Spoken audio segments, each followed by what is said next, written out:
I mean, we have new commissioners here. That language may change during discussion. But right now, we're focused on the draft that's in front of us, Right. not what we want it to be, maybe not what it ought to be, but what it is. Please. So what it is in that district. Anyone else? Anyone who hasn't spoken? Duncan, just hold fire a minute. Was there anybody outside of one? No, sir.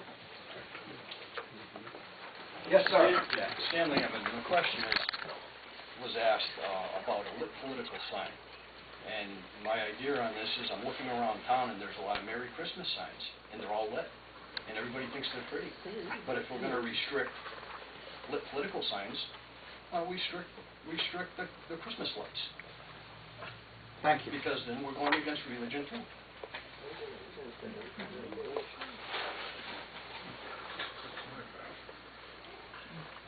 Duncan.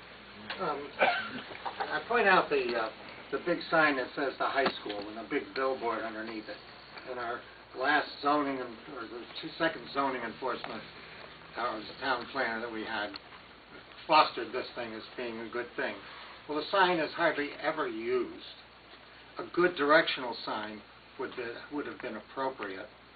The Hardesties have to pay the state to put up a sign for their animal farm on Route 6, and yet the high school pays no taxes, and they can put up something that's 4 times what's allowed by our zoning regulations all year long. And as far as making a mountain out of a molehill, I probably have put up the largest signs and the most signs over any period of time in my 40-some-odd years, 45 years in this town. But I have always taken them off and down like the day after the election. Yes. They were gone, okay? This is all about Tom Harris. And maybe it is about Tom Harris's point, okay? I beg to differ.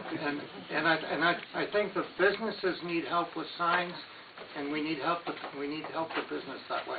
We should be directing their information towards that, and humor Harris, and they'll probably take a sign down. But give him what he needs to know. Thank you, Duncan. Businesses need help.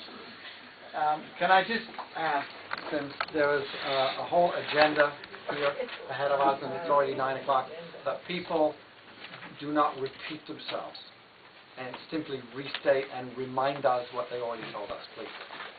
Come. We've waited over a year for this, Martin. A couple more minutes won't hurt. What that gentleman in the rear just said is a very good point about, what's the next religion. And if you take away one right, you just keep chipping away at people's rights. And that's one of the problems that I have with big government and with what's going on. And I feel you're trying to chip away at my right, but yet at the same time, you exercise the same right that I was exercising, but yet nobody's picking on Martin Overton for it. And Not?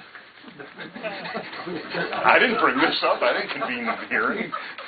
But the thing is, you can't just keep chipping away at people's rights, because even the people that are against my sign, they have rights they want to protect too. And I think their rights ought to be equally protected. I don't think you should chip away at any of our rights. And that's why I think that you should leave these political signs as an aside issue. It shouldn't be regulated. Thank you. Thank you very much. Richard, and then the lady in front. Richard first. It doesn't make a difference what ultimately is decided by the town and the people in terms of regulations, whether it's Christmas lights or political signs. But I think that once that's decided, when you come to this town, I think you have an unsigned contract with the town to comply with and obey the regulations in this town. And it's not an infringement on your rights, because if you don't like that, move someplace else. But if you come here, you have a contract with the town, and if the town regulation says you can have 14 political signs, and this is the size of them, and as Ms. McNally said, I don't know where you draw the line and say you've stopped, because somebody could say, if I can't put up a neon sign, I'm bringing an action against this town for freedom of speech. And then you have a lawsuit. But if you say, okay, just like with an election, if the electorate speaks, they vote in people in administration, you say, okay, those are the people who are running my town for the next 2 years. If you come here and these are the rules that ultimately are passed by the town, whether it's Mr. Harris, Mr. McNally, Mr. Murphy, anybody else, you comply. If you don't comply, move. I mean, we're trying to keep the town with an image or preserve it in some way. And if the town says, yes, you can divide it up in different districts, and each district has a different regulation, whether it's business or you comply with it. And I think that's the bottom line. Thank you. Thank you. The lady I don't really... Say your name. Sorry, Diana Chamberlain. I just don't understand why, if this sign, Tom Harris's sign, is not in compliance with the regulations, why it's been up there such a long time. It seems a little bit odd that there's been no regulation of this at all. The other thing is, you know, it's wonderful having one's own castle. Your house is your own castle and you can do anything with it. What are the rights of neighbours and townsfolk? And I think that's very important and should be taken into consideration here. Thank you. Are we allowed to address that? Well, you know, at the risk of cutting you off, which I really don't want to do, No, I'm not, I understand. there is going to be a lot of discussion. Can When we we- come back to her first question later about Mr. Harris's No, regulation? because it was completely out of order and a good question for a different forum. That's what I mean, for later, Yes, and I later part of didn't the meeting. respond to that, but it's a Okay, good thank question, you. but not for this meeting. Aren't you done yet? No.